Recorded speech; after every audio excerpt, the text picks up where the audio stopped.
Guys, kapag budget phone ang usapan, dalawa lang naman talaga ang hinahanap ng karamihan ng mga tao. Number 1, matibay na battery, and number 2, hindi basta-basta masisira. And this is the brand new Oppo A6C. Ang phone na literal na ginawa para sa students, riders, everyday users, or mga tao na ayaw ng low battery anxiety. And after checking yung specs na ito, I think alam ko na kung bakit ito yung susunod na pag-uusapan in terms of budget category smartphones. And by the way guys, we're giving away one Oppo A6C in this video, so panoorin hanggang dulo. Once again, this is James Afante, also known as Kuya James, and now James 3.0. Let's go!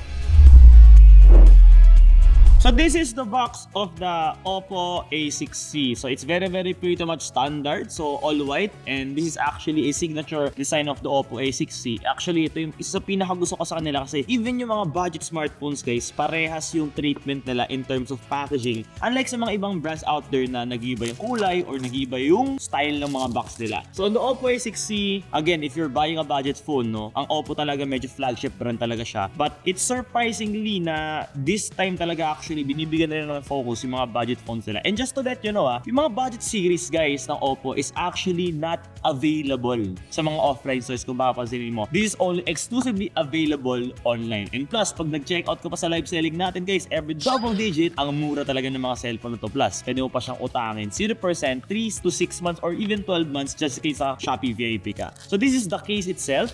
The case is very familiar case. Alam niyo na kung saan in-inspire itong design na to. And meron siyang button dito which I believe kaya siya transparent, possible meron po siyang fingerprint scanner. The box itself is very nice again. Napakaganda ng treatment. One of again, the signature that I like from Oppo. Yung phone itself, hindi ko muna siya i-reveal. Right out of the bat, alam natin pag hinawakan mo yung cellphone, medyo maganda talaga yung feeling guys at medyo may kabigatan siya. So basically, that means na maganda yung quality ng pagkakagawa sa kanya. Oy! Grabe naman, ang ganda naman ng layout neto. Ngayon ako nakita ng gantong style The SIM ejector is nakaganon. Tingnan nyo siya Grabe, ang ganda ng pagkakagawa. So usually, nakalagay siya papel sa karton, nakaipit, di mo siya mapapansin. But here, it's treated as a independent accessory together with the charger. The charger is gonna be a USB-A and a USB-C. And we have here the charging bricks. The charging brick, may mga wattage mo nakalagay dito. Wala naman. So on the phone itself, let's focus here in 5, 4, 3, 2, and 1. Check natin siya guys. Ito na siya. Wow, grabe talaga yung yung quality nito 5, 4, 3, 2, and 1. Bang! Wow! Look at that guys. Wait lang tatanggalin natin tong plastic na to And just to let you know, pwede mong tanggalin tong plastic na to once na binili mo to. Hindi mo to kailangan for warranty purposes kasi marami mo talaga mga misconception. You can remove this sticker and put it, usually dito ko siya nilalagay sa likod ng box. And yun siya. Grabe, tinan nyo. I don't know kung ma-appreciate mo yung beauty ng cellphone na yun. But look at that guys. Grabe. Napakaganda. Let's put the case. Okay. Let's put at the case. With the case, grabe. Ang ganda yung tignan. So, ito yung klase ng phone na I believe of course, hindi siya nangangako ng flagship performance. Well, of course, the price is very affordable. Pero nangangako siya ng something na mas importante. Reliability po. Battery, malaki. Build, I can really say matibay talaga siya. Display, makikita natin mamaya. But according to Oppo, very smooth siya. So ang tipo mo ay gusto mo lang gumana ang cellphone mo ng reliable, maayos araw-araw, walang drama, walang kaba sa charging. This phone might actually really surprise you. Ngayon usapang chipset muna. The Oppo A6C runs on a Unisoc T7-250 octa-core processor. And let's be honest, hindi ito performance beast, pero hindi rin naman ito actually talaga ang purpose niya. Again, ang purpose ng processor na to is maging smooth siya for everyday use. So let's say kung social media ka, mahilig ka mag-message, marami kang ka-chat, mahilig ka mag-games kahit pa paano, on a very light manner, mahilig ka mag-YouTube o mag-Netflix guys, kayang-kaya nyo yun guys, wala kang magiging problema. At meron pa siyang tinatawag na fluency protection. Ibig sabihin, optimize siya para hindi bumagal kahit matagal mo na siyang gamitin over the years. So hindi lang siya bago ngayon dinisenyo talaga siya para tumagal with you. Next is the display. Guys, this has a 6.75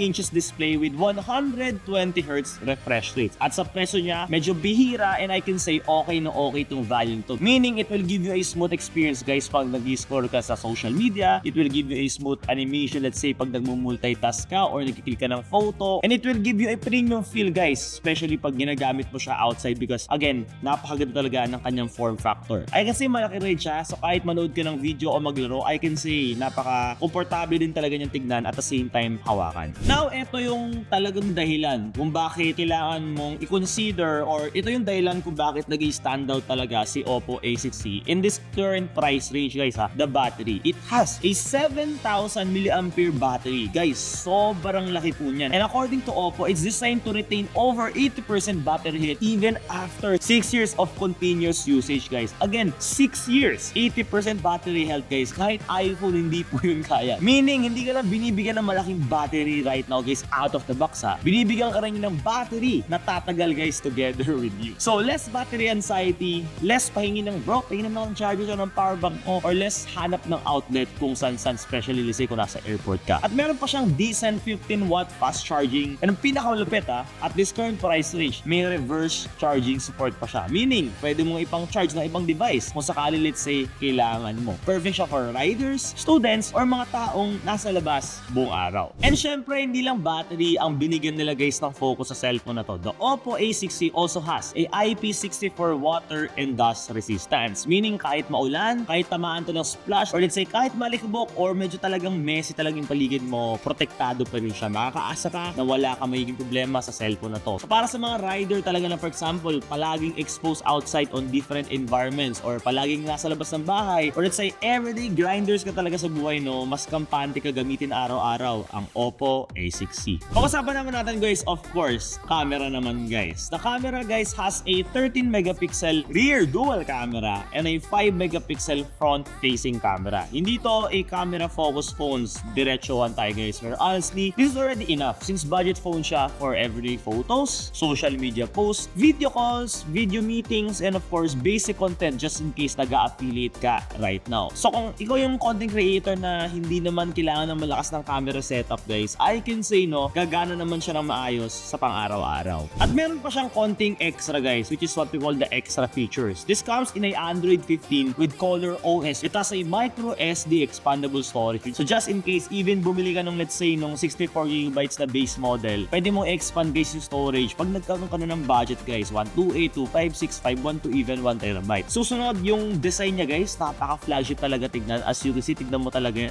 sobrang lupit. So kahit budget phone siya, hindi siya mukhang cheap, which honestly, napakalaking bagay para sa mga maraming tao na gumagamit ng cellphone out there.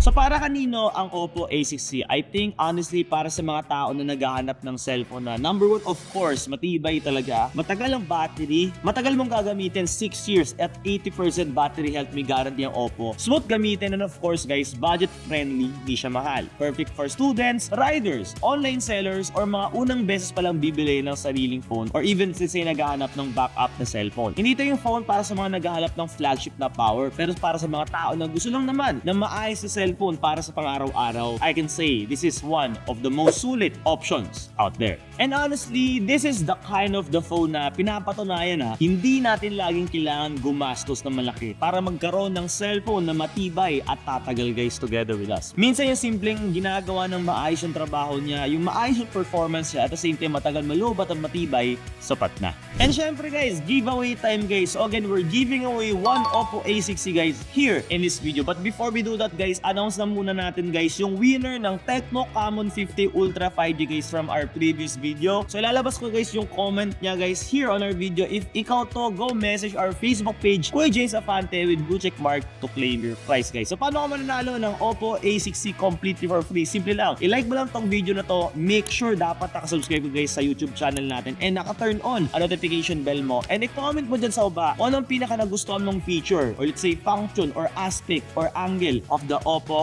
A6C guys. So mamimili kami, i-announce namin ang winner sa mga susunod na video. So always stay tuned guys. And by the way, kung naghahanap ka ng mura, lowest price guaranteed guys, mabilis ang shipping with cash on delivery, pwedeng utangan guys na Oppo A6C. Naglagay na ako ng link description, direct access para sa inyo. Go check that out. Once again, this is James Afante, also known as Kuya James. And now, James Ripino. See you on the next one.